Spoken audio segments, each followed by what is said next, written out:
ассалому алайкум тамошобинони азизи телевизиони вилояти Суғд. Ин лаҳза ба таваҷҷӯҳи шумо боз барномаи фирдавсӣ ва шоҳномаи ӯ пешкаш карда мешавад. дар студия бо шумо Олимҷон Тошматов. хуб, тавре аз барномаҳои қаблӣ шумо огаҳӣ доред.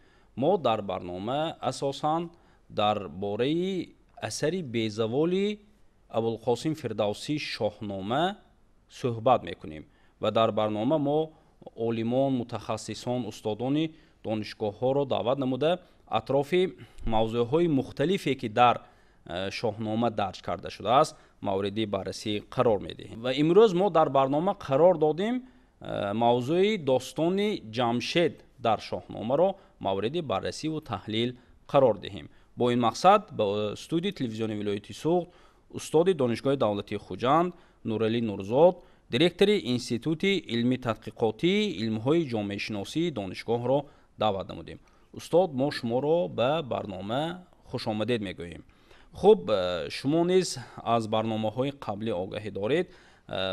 мақсад аз ҳамин дар телевизиони вилояти Суғд лоиҳаи наверо ҷорӣ кардан аз он иборат аст ки мо хуб медонем моҳи декабри соли гузашта пешвои миллат муҳтарам Эмомалӣ Раҳмон эълон дошта буданд ки ба ҳар як оилаи кишвар тавре ки китоби тоҷикони Бобоҷон Ғафуров тақдим карда шуд, акнун китоби шоҳномаро ба ҳар як оилаи кишвар тақдим мекунанд ва мақсад аз ин, яъне мардум бояд ки аз фарҳанг, маданият, тамаддуни бузурге ки тамаддуни ориёие ки аҷдодони мо доштанд огоҳ шудан аст. ва мо дар телевизиони вилоят қарор додем ки дар бобати ҳамин китоби шоҳнома махсус як барнома рӯи навор орем ва имрӯз хушбахтона мо хурсанд ҳастем ки аллакай чанд барнома сабт шуд ва имрӯз мо шуморо низ ба барнома даъват намудем ва дар барнома иштирок карда истодаед. мавзӯе ки мо баррасӣ мекунем, зикр кардам, достони Ҷамшед дар шоҳнома мебошад. хуб, маълум аст ки ҳангоми иншои шоҳнома аз достонҳо ва асотири кӯҳани ориёӣ истифода бурда шудааст. хуб, барои бинандагони азиз мегуфтед, Фирдавсӣ барои иншои достони Ҷамшед асосан ба кадом сарчашмаҳо такя кардааст? ташаккури зиёд. воқеан агар мо ба сохтори шоҳномаи Фирдавсӣ руҷӯъ кунем, равшан аст ки донишмандон онро ба се бахш тақсим карданд. қисмати аввал қисмати асотирӣ ҳаст, қисмати дуввум паҳлавонӣ ва севум таърихӣ. маълум аст ки достони Ҷамшед яке аз достонҳои дорои нуфузи бисёр муҳим дар шоҳнома дар бахши достонҳои асотирӣ аст ва хеле аз нуктаҳои муҳиме ки дар мавриди суннатҳои фарҳанги, суннатҳои давлатдорӣ дар замони қадим ҳаст, дар тавассути шоҳномаи Фирдавсӣ ба мо ба ёдгор мондааст. яъне ҳаким Фирдавсӣ тавассути баёни матлабҳо, баёни ҳамин достонҳо, бозгӯии ин достонҳо хеле аз нукоти таърихи кӯҳани моро маҷмӯъ кардааст. ман фикр мекунам яке аз ин достонҳо достони Ҷамшед аст, чун худи Фирдавсӣ мегӯяд басе ранҷ бурдам дар ин солҳои аҷам зинда кардам бар ин порсӣ ва воқеан бисёр аз оинҳо, бисёр аз нукоте ки марбут ба фарҳанги кӯҳани мо ҳаст тавассути анамин достони Ҷамшед эҳё шудааст. ва мо мусаллам аст ки чун достони Ҷамшед дар бахши асотирии шоҳнома қарор дорад, бештар ҳаким Фирдавсӣ ба устураҳои кӯҳани мо такя кардааст ки онҳо масалан дар сангнавиштаҳо, дар катибаҳо ва дар осори кӯҳан боқӣ монданд ва масалан бахше аз он дар китоби қадимии масалан Худойнома ҳаст ва ё бахши дигар масалан ҳатто дар китоби оини Зардуштии Авасто аст ва дар осори дигар. аммо мо дар осори кӯҳан як китоби, яъне як навиштаҳои бо номи Устураи Ҷамшед ҳам дорем ва нуктаи бисёр ҷолиб аст ки дар Устураи Ҷамшед масоили хеле зиёде ҳаст, яъне марбут ба шахсияти Ҷамшед. ва аввал ин ки худи Ҷамшед дар осори кӯҳан, дар устураҳо маънии воҷеи Ҷамшед ин яъне ҷам ва шед, маҷмӯи нур аст.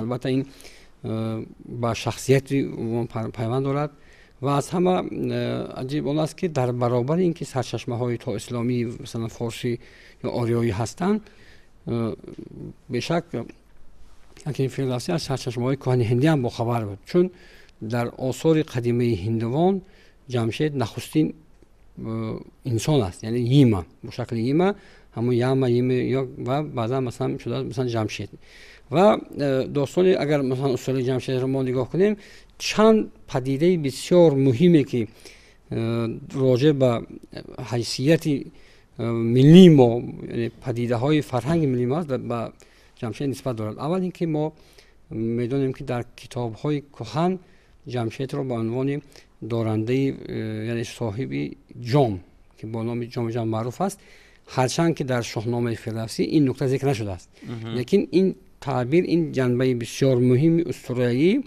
این در ادبیات ما معروفیت پیدا کرد. مثلا تا امروز شاعران ما از جام سخن میکنن، هرچند که یعنی در شاهنامه این نکته ذکر نشده است. دومین مثلا نکته بسیار مهم که به جمشید مربوط است این بنیاد نهادن جشن نوروز است که واقعا مثلا اینا حکیم فردوسی بدین البته رجوع میکند و اینا خیلی با تفصیل بیان میکند و مهم اون است که امروز ما هر جایی که اگر سخن از خدمتی جشن نوروز میاد و جناب عالی پیشوای معظم ملت ما هم در جشن در چندین بار در سخنرانی خود با تاریخ 6000 ساله نوروز اگر رجوع میکنند، اینا مربوط به انمین اسطوره مثلا و جمشید است که با بنیاد نهادن نوروز رجوع کرده است و حکیم فردوسی آن را به تفصیل در شاهنامه آورده است.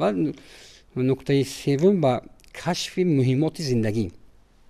جمشید یک شخصیتی بود که مثلا مهمیت نیازهای زندگی انسان، مثلا پوشیدن لباس، مثلا بنیاد نهادن یعنی زندگی اجتماعی، مثلا پرورش کردن رستنی ها یا مثلا پرورش کردن درویدن و حتی مثلا آهن. ما ببینیم اگر از نگاه تاریخی نظر افکنیم یعنی عصر آهن است یا مثلا بعد عصر برنجی است یا مثلا دیگر، این اشاره های حکیم فردوسی به کشف مثلا خوله و انواع آهن و از طریق آنها ساختن مثلا چیز سلاح، این نشانه آن است که یعنی یک اندازه حیثیت تاریخی هم دارد این مطلب ها، چون مثلا راجع به زمانی همون عصر آهن پیوند بگیرد. و ببینید مثلا بگوید که در خود فردوسی بگوید که نخست آلت جنگ را دست برد، در این نام جستن به گردان سپرد و فردی که نرم کرد آهنا، چو خود و زره کرد چون جفشنا. یعنی هم بنیاد جفشن و هم ساختمانی مثلا آهن و استفاده آن برای زندگی، یعنی آلت های زندگی در اسطوره جمشید هم میبینیم و من میبینم که فردوسی از این چیز استفاده برده است. و به طور عموم گفتم ممکن است که حکیم فردوسی برای ایجادی به اصطلاح بگیم اگر ابراز جمشید خیلی از مآخذ کهن مثلا مطالعه کرده است، آموخته است که مثلا در سرگاه آن البته کتاب اوستا و هم مثلا آثار نصر پهلوی ما محفوظ هستند که حالا اگر ما در بعداً با این موضوع با میگیم در موردی اگر از تنظیم نظام جامعه می‌بینیم معلوم میشه که مثلا از همون عنصرهای دولتداری مثلا دوره سامانیان رجوع میکند فردوسی و معلوم است که خیلی از آثار در این روزگار آموخته است و برای با وجود آوردن این حماسه بزرگ ملی ما که واقعا اثر جهانی است خیلی منابع رو تحلیل کرده و از آن برای ایجاد این اثر بزرگ خود استفاده کرده است. تشکر زیاد استاد.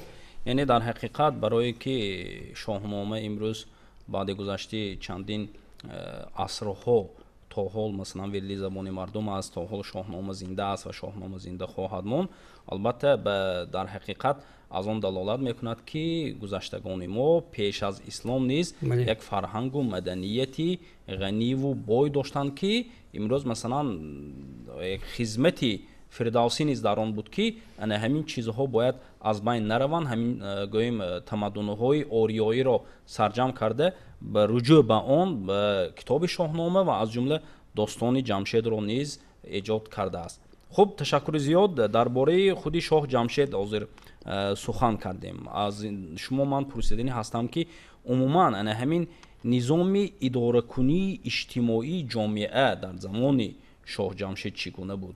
در این بابت شما چی میگویید؟ تشکر. یکی از عوامل بسیار مهم که شاهنامه فردوسی را به عنوان یک سرچشمه تاریخی در مورد دولتداری ملی ما مقرر میکند همین بنیاد نظام اجتماعی در زمان شاه جمشید است. و ببینید ما چون که اشاره کردیم در برابر اینکه جمشید مثلا شیوه لباس پوشیدن، لباس دوختن، شیوه مثلا بازگری و دیگر سنت های مثلا فرهنگ اجتماعی، زندگی اجتماعی رو کشف کرد و مردم آموزان، یک نظام اجتماعی، یک طبقه بندی کرد واقعا که مثلا طبقه چهارگانه هم میگن و طبقه اول رو کاتوزیان نمیدونن. من اینجا اشاره کردم که در شاهنامه فردوسی پدیده های سنت های دولتداری ملی ما هم تجسم یافتند و در فرهنگ ها مثلا میگن کاتوزیان یکی از شاخه های اولین نظام اجتماعی زمان ساسانیان هم هست.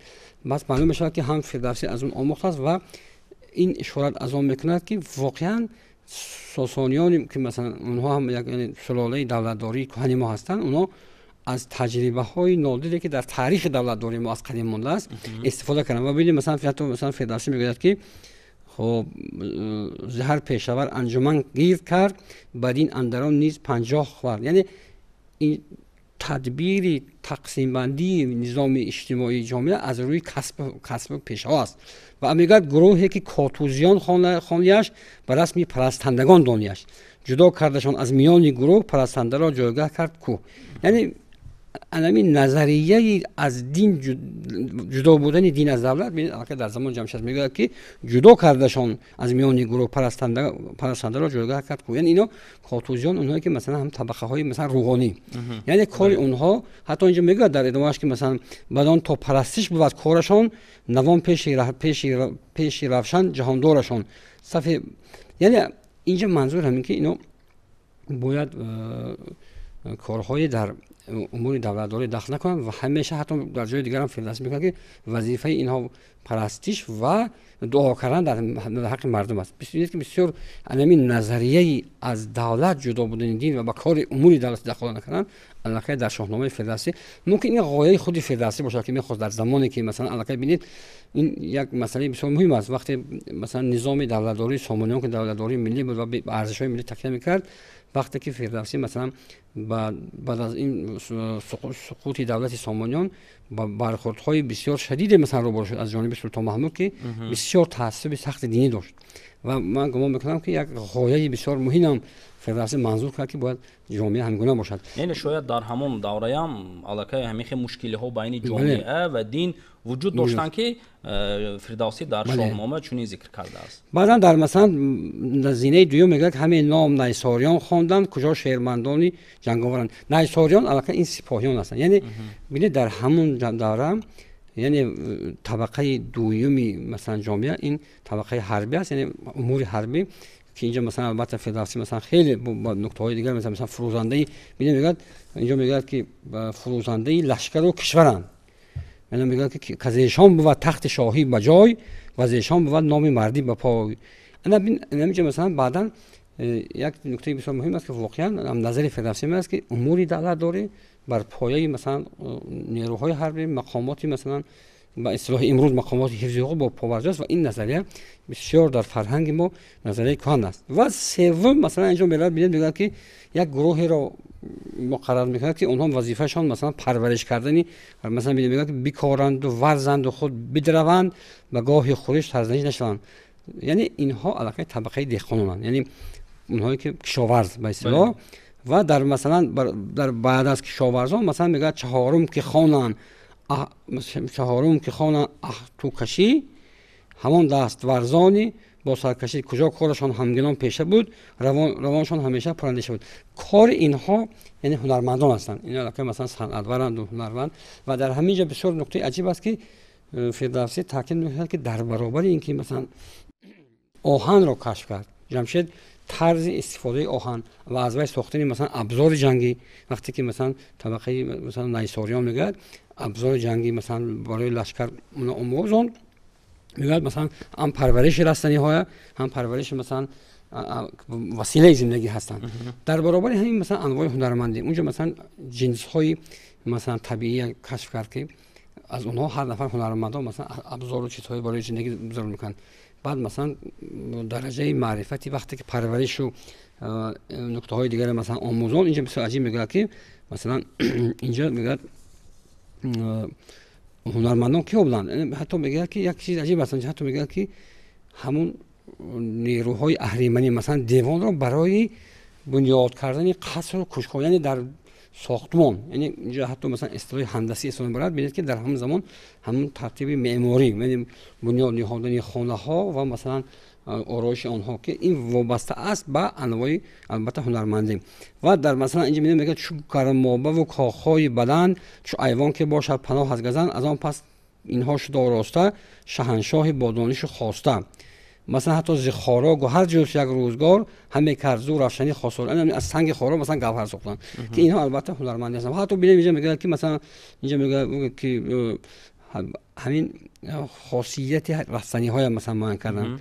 شدان بندها راست ببینید میگه ز خارا با افسون برون آورید، شدان بندها را سراسر کردید، دیگر بوی ها را خوش آورد باز، که دارن مردم بر رویش نیاز. یعنی اصول های مثلا همون ما در ادبیات گذشته مثلا خوتن هست، مثلا مشکی خوتن هست، یا مثلا چیزهای دیگه بوی های خشکی. ببینید انمی کشف انمی بوی های، یعنی خوشبوی ها، عطریات، که این هم یک نوع هنرمندی است، در زمان جمشید راست میاد. و بسیار از این نکته مثلا روشن میشه که واقعا جمشید یک نظامی بسیار منظم اجتماعی در زمان خودش طرح انداخت و مثلا برای تأمین یعنی معین کردن شیوه های زندگی شایسته تدبیر جز که این در شاهنامه فردوسی، یعنی بار اول بگیم به توسط شاهنامه فردوسی تا زمان ما میرسد.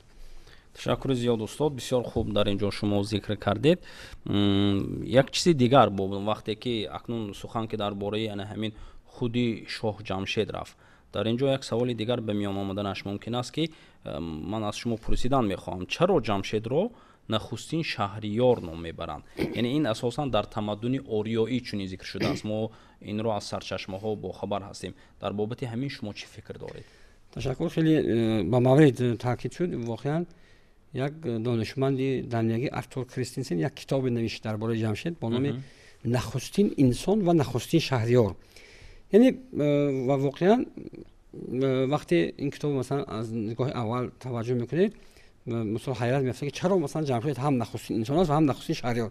و به این سوال مثلا ما اشاراتی هم کردیم قبلا، ما تاکید در ویده های هندی جمشید اولین انسان است. یعنی ببینید که پس از اینجا مثلا خدمت تاریخی تمدن آریایی باز هم روشن میشه که یعنی هرچند که مثلا در قصه های مثلا فرهنگی اسلامی مثلا با هندوستان آمدن و سرنده فرود آمدن حضرت انسان تاکید می شود، اما از اینجا ببینید خودی سرچشمه های کهن هندی میگن که انسان اولین جمشید است، به شکل یما یا یاما در ویده ها نقل شده است. و اما چرا مثلا جمشید رو اولین شهریار میگن؟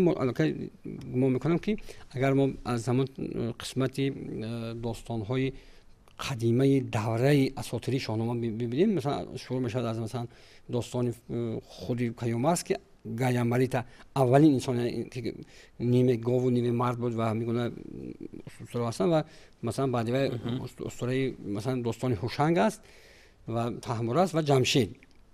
اگر از نگاهی بعضی دانشمندان مثلا گفتن که کیومرث هم اولین انسان است هم اولین شهریار است، لیکن اگر ما با این تفسیری که مثلا در شاهنامه که دیدیم جامعه یا دولت زمان شکل میگیره که در واقع مثلا نظام اجتماعی طبقه بندی اجتماعی صورت گرفت و در تنها مثلا در برابر کشف مهمات وسیله های زندگی انسان در شاهنامه از طریق جمشید ما میبینیم که واقعا فردوسی مقرر کرده است که تمام عنصرهایی که برای یک شاه در مثلا دولتداری ملی لزوم است این مثلا در ذهن جمشید مقرر کرده است. یعنی و جامعه را طبقه بندی میکنند، خود طبقه های اجتماعی یکی از نشانه های دولت است و در برابر این وسیله های تامین زندگی مردم. یعنی واقعا ما در توسط این نکته هایی که در اینجا اشاره شد ما احساس میکنیم که واقعا جمشید نخستین شهریار است و خود فردوسی هم میگه پادشاهی او 700 سال بود. یک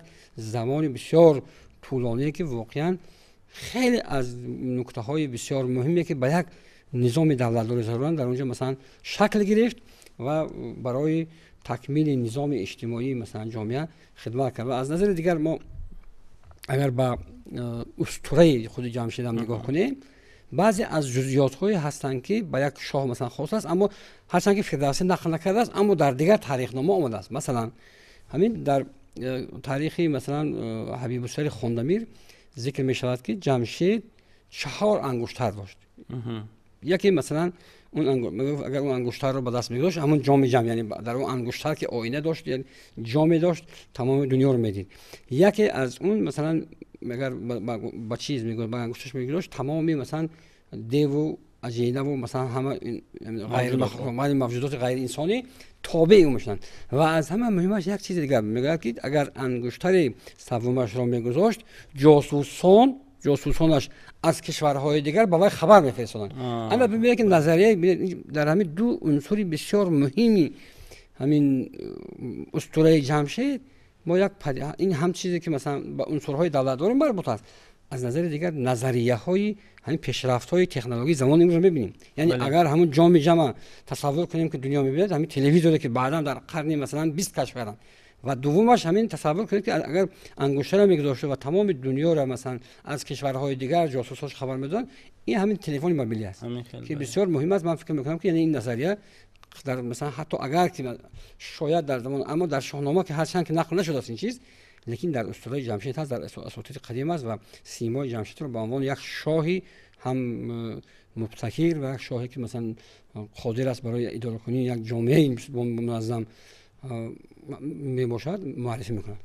یعنی درست است، یعنی در زمان جمشید تمام همون عنصرهایی که جامعه دارو هست و اون جامعه معلوم است که با یک نظام معین اداره کرده می شود که این تنها مثلا می تواند یک نفری باشد که در بالا ایستاده تمام جامعه را اداره کند. یعنی همین عنصرها در زمان شاه جمشید دیده می شد و او را به همین سبب ها اولین شهریار نیز میگویند. خب تشکر زیاد استاد.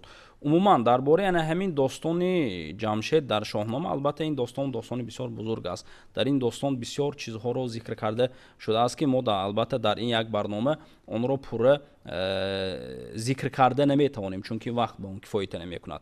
لیکن من در اینجا پرسیدنی هستم که عموما هر یک نفری که شاهنامه را میخواند، هر یک نفری که شاهنامه را مطالعه میکند، هر یک نفری که شاهنامه را مطالعه کند البته داستان جمشید را نیز مطالعه میکند و نه همین وقتی که داستان جمشید را مطالعه میکند، انا همین داستان به شخصی قرائت کننده چی تأثیری رسانده میتواند و از انا همین داستان جمشید شخصی قرائت کننده باز چی معلومات ها رو گرفته میتواند؟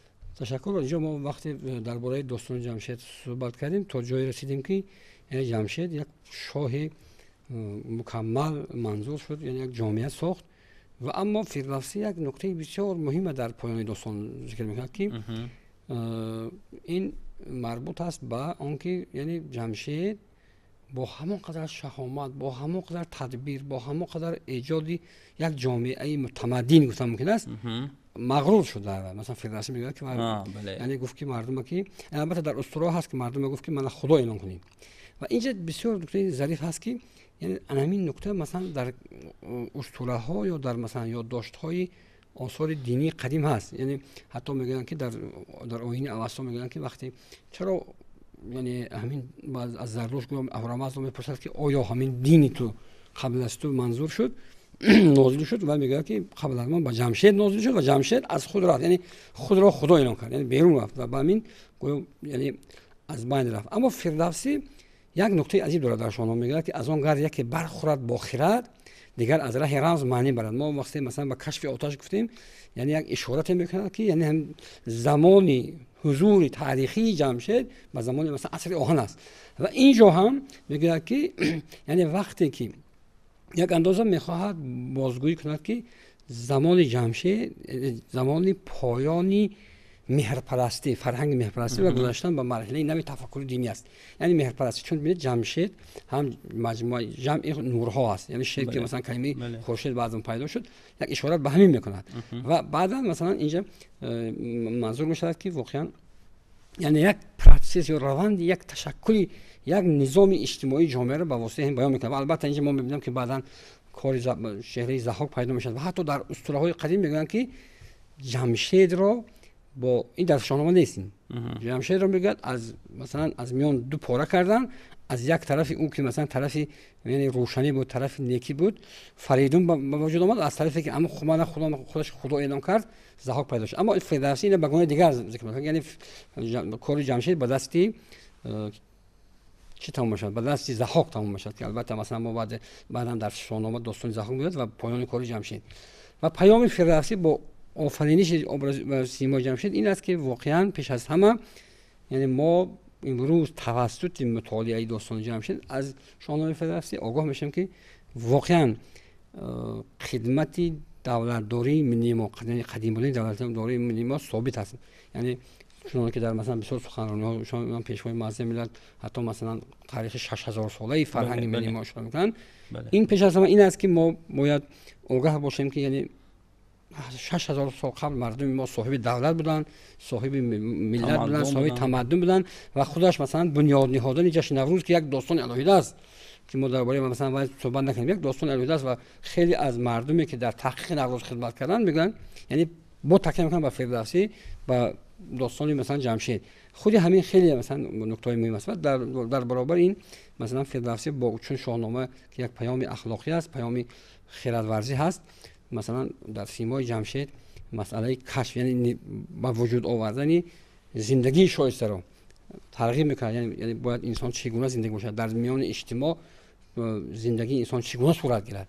و البته این داستان نکته های زیادی دارد که من حتی اشاره کردم که حتی مثلا ببینید همین توجه دانشمندان غرب مثل ارتور کریستنسن با داستان جمشید این خیلی نکته مهم است که و همچنین یک دانشمند خاورشناس شخصیت جمشید رو همچون اولین انسان و اولین شهریار معرفی میکنه که این مایه افتخار همه ماست که یعنی ما واقعا ملتی صاحب تمدن هستیم و در سیمای جمشید یک پادشاهی که یک در جایگاه خالی با وجود نآمده یک شخصیتی هست که واقعا برای ایجاد نظام دولتداری مهمش نظام اجتماعی جامعه و از هم مهمش نظریه جدا بودن دین از دولت خیلی اندیشه ها منظور کرد که البته فردوسی این اندیشه ها را از پیش خود نمیگوید.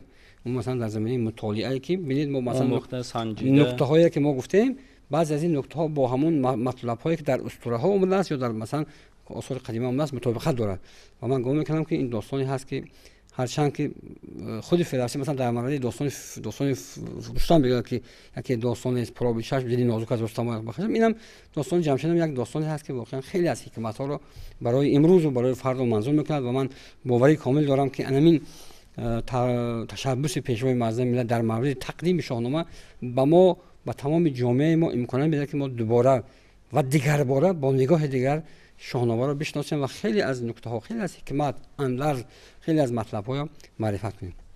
تشکر زیاد استاد. در حقیقت شما در یک فرصتی کوتاه بسیار در بابت همین داستان جمشید که در شاهنامه آورده شده از نکته های مهم رو بیان داشتید و من نیز امید بر آن میکنم که همین سخنهای شما تماشابین ما رو توجهشان رو بیشتر میکنند و وادار میکنند که آنها می کتاب شاهنامه رو گیرند و ورق زنند و مخصوصا همین گویم داستان جمشید رو در شاهنامه دریافت کرده آن رو مطالعه کنند. البته از بسیار حکمت ها برای خود یعنی منفعت میگیرند، فایده میگیرند و آن رو استفاده برده میتوانند. برای اشتراکتان در برنامه ما برای شما بار دیگر عرض سپاسی خود را بیان می‌داریم. بینندگان عزیز یادآور می‌شوم که موضوع امروزی برنامه فردوسی و شاهنامه او بود داستان جمشید در شاهنامه و ما این موضوع را با استاد دانشگاه دولتی خوجند دیرکتور انستیتوت علمی تحقیقاتی علم‌های جامعه شناسی دانشگاه نورعلی نورزاد مورد بررسی و تحلیل قرار دادیم. برنامه‌های دیگری تلویزیون ولایت سوخت ادامه دارند. ما را همراهی نمایید.